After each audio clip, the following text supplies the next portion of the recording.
My mother does not love that joke.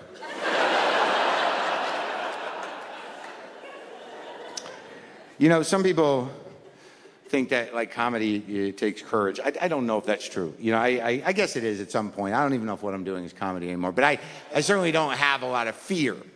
But I'll tell you what, like part of my process, I'll share it with you. Like I don't write jokes really. I write, you know, compulsive thoughts, you know, on Post-its. Now, these take courage because I do these while I'm driving. Now, this is more dangerous than texting because I need both hands. I got to hold the pad down on the wheel, then I got to write, and I got to focus on the important thought. So my life is put at risk and the life of others for these. So I figure I should share them since, you know, many lives were hanging in the balance. Don't get too crazy. All right, so this one just says, my comfort zone is uncomfortable. That's worth dying for, right? Right? It's worth dying. This one says, I want people to like me, I just want to know why they do. I think that was worth taking out a pedestrian or two.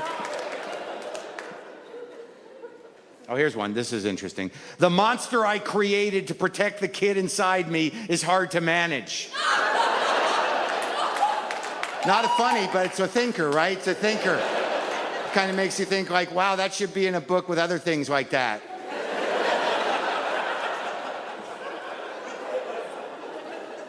Oh, this one just says, the trepidation of the Dave Matthews fan.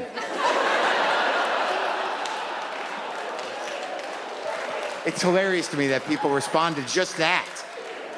Because you know who you are. It's not easy for them. It's not easy. They can't be out with that. You know what I mean? You can't just put that into the world. You don't know how that's going to be received. Not good, generally. You know, the only place the Dave Matthews fan can truly be comfortable is when they're wearing sandals and cargo shorts, jigging around in an arena with other like-minded people. I hope these mushrooms aren't bunk again. Look, I don't need to shit on Dave Matthews. I don't need to take time to do that. I personally don't like him. But this came from a true, honest, beautiful human moment. I'll share that with you. But I do need to address the Dave Matthews thing. Like, look, I listen to a lot of music. I'm very open-minded. I can listen to Parliament in the morning, Bert Jansch in the afternoon, maybe some Graham Parsons, whatever. I mix it up. I'm not just dropping names to be hip. I have an open mind when it comes to music, but I cannot get through 2 of his songs. I can't get through, like, and I try. By midway through the second song, I get a type of boredom that's not even normal boredom. It's like, there's an edge to it. It's like an aggravated boredom. Like the boredom sets in, and then I'm like, God, fuck, what the fuck, what, why? Like, I don't know what that is. But I know people like him, and you know, and good for you. And I know it's hard for you guys. It's very hard to defend that. And the moment that I had, which was kind of beautiful, was it was great. I was in Iowa City doing a gig. Oh yeah, it's a very interesting town. Like I've never seen a town more separated into like, you know, full-on sports meatheads and then the writers program. You know, so like. There's just people that are just like, oh, we're gonna win! And then people like, oh, I'm still sad about David Foster Wallace. I'm never gonna get up. You know, like, and somehow there's a perfect yin-yang to the thing. This complete... Okay, so I'm getting coffee in Iowa City. There's a guy getting coffee in front of me. He's ordering. There's a barista there. And the guy ordering coffee says to the guy making coffee, what are you doing this weekend? The guy making coffee looks up and he's like, oh, I'm going to a concert. And then naturally the guy ordering coffee goes, oh, really? Who are you going to see? And then the other guy stood up and I saw it in his face.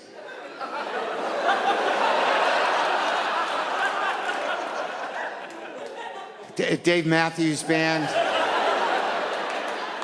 And I felt for him. It was courageous. He put himself out there. That's hard. You know, you don't know how it's going to land. It hung there for like 2 really tense seconds. And then the other guy goes, oh, I fucking love Dave Matthews. And I was so happy for them that they had this moment. I knew in my heart they were both wrong. I knew that. But I was happy for them because I'm a big-hearted, tolerant person.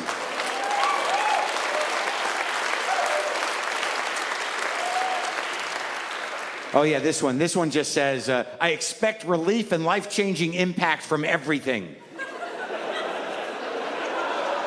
It's a lot. And then there's like a second thought because there's a line here. So I must have stopped driving, just like. The other one says, the space between despair and orgasm is hard to fill. And that's not a time thing. That's a philosophical idea.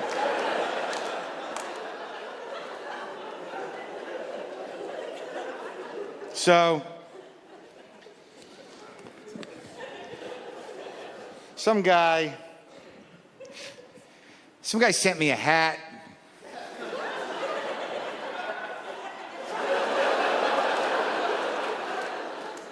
Sent me a hat, like, look, I don't know how hat companies stay in business. It was a gift, I guess, like, look, I'm a guy, I've been the guy on the street, just standing there, see a hipster guy with a hat, and you're like, I gotta get a fucking hat. I've been that guy. But I don't know how they stay in business. Anyways, this guy sent me a hat. It's a big hat. It's a fancy hat. It was a Stetson hat. I didn't really know the guy that well, but it was a gift. It wasn't a cowboy hat. It was like an 1800s derby looking hat. Nice hat. But I would have had to change my entire life.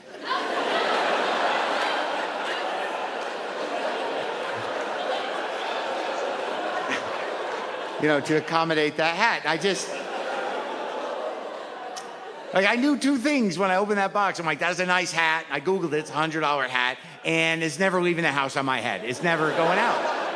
Not going to happen for that hat. Because, all right, I'll be honest with you. Yeah, I'll tell you. All right. I've been the guy in a store that sells big, stupid hats, standing in front of a mirror with a big, stupid hat on, saying, oh, hell yeah, this is my hat. I fucking love this hat. Now, it's good and important that you have someone you love there at that moment to helpfully say, yeah, don't buy a hat. It's not going to stop you, though, because you're going to be like, oh, no, baby, this is my hat. Come on, you crazy? Look at this fucking hat. And then she'll say, all right, do what you want. Do what you want. And you buy that hat. You buy that hat, and the confidence that you had in front of that mirror doesn't even last 4 blocks out of the store. You walk out, and you're like, why is everyone looking at my hat? It's too big? Am I not a big enough man to wear this hat? Well, did I just fuck up? Was she right? Is this a shitty hat? Am I a shitty person? Why'd I buy this hat? But now you're in. You've bought the hat, and you got to go home. You're going to have to make some decisions around that hat. Usually the first one is something along the lines of like, hey, I think I'm just going to make this a house hat. Yeah, I'm just going to wear it around the house, maybe outside if I go outside. But, baby, it's too nice. I don't want to lose it or, scuff it up. I'm just going to wear it around the house. And she's like, uh-huh. Yeah, that's what I'm going to do with the hat. And you do it. You eat breakfast in the hat. You sit on the couch, you listen to records, wearing your big dumb hat. Maybe you put it on naked to try to get her to like the hat. Like, what about now? And she's like, no, take it off. It's stupid. Dumb decision. Then eventually it starts working your brain, and you're like, yeah, why did I get this hat? And that's the day it becomes a wall hat. You're like, I don't want to throw it out. It's so nice, I'm going to hang it up like a picture.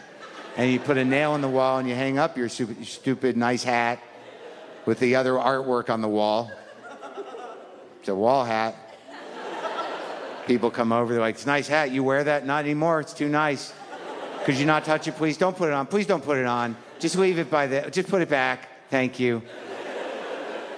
It stays up on the wall a while until one day you realize, maybe in the middle of a bowl of cereal, you're like, why is that up there? That was a mistake. That was a shitty decision. That's a little shame gallery. Why do I have to be reminded that I bought that dumb fucking hat every day when I sit at this table? Fuck that hat. And that's the day it becomes a closet hat. That's officially closet hat day. It can stay in there for a long time, years even. And then one day you're cleaning out that closet, all the hate for the hat comes back. You're like, oh, fuck this hat. God damn it. I thought I got rid of this. And that's the day it becomes a Goodwill hat. And 3 days after it becomes a Goodwill hat, a hipster guy walks into Goodwill.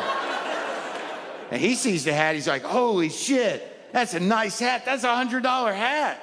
$6, hell yeah. And he puts it on his head, and it looks like they've been together for centuries. Perfect symbiosis on a soul level. Everything makes sense. Two things have been brought together to make a whole. He buys that hat, and he leaves a happy man. And at somewhere along his route, there's an old guy across the street looking at him going, I gotta get a fucking hat.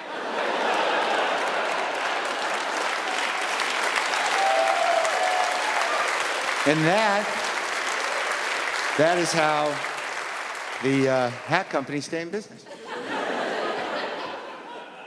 Wow, I think I just wrote a children's book. The Hat by Marc Maron.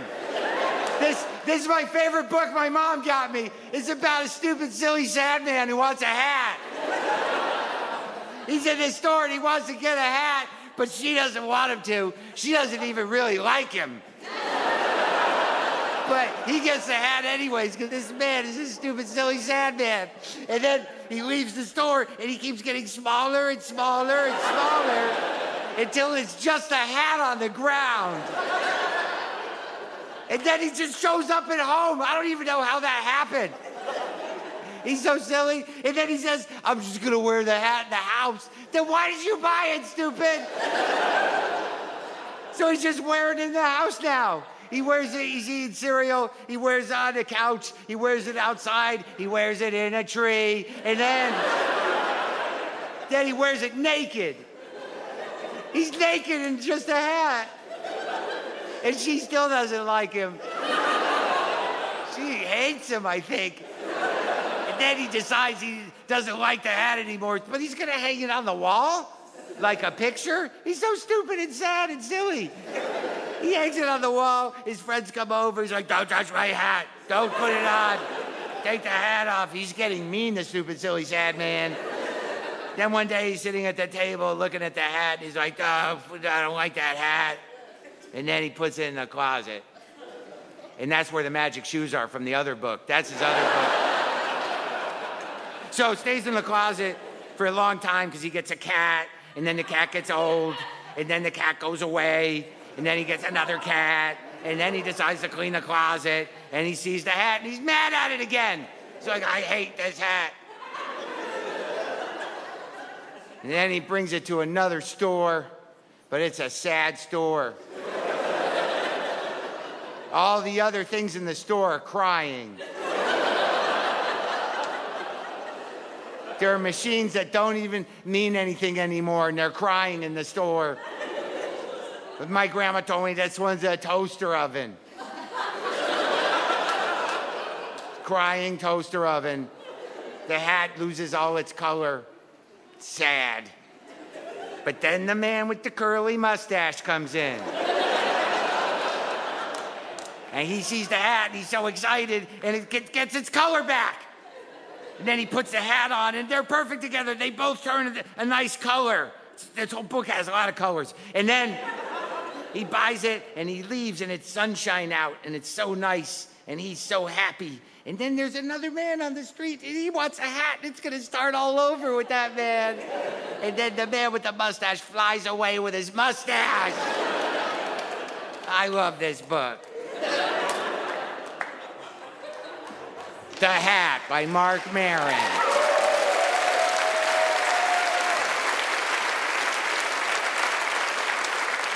Okay, let's get down to it.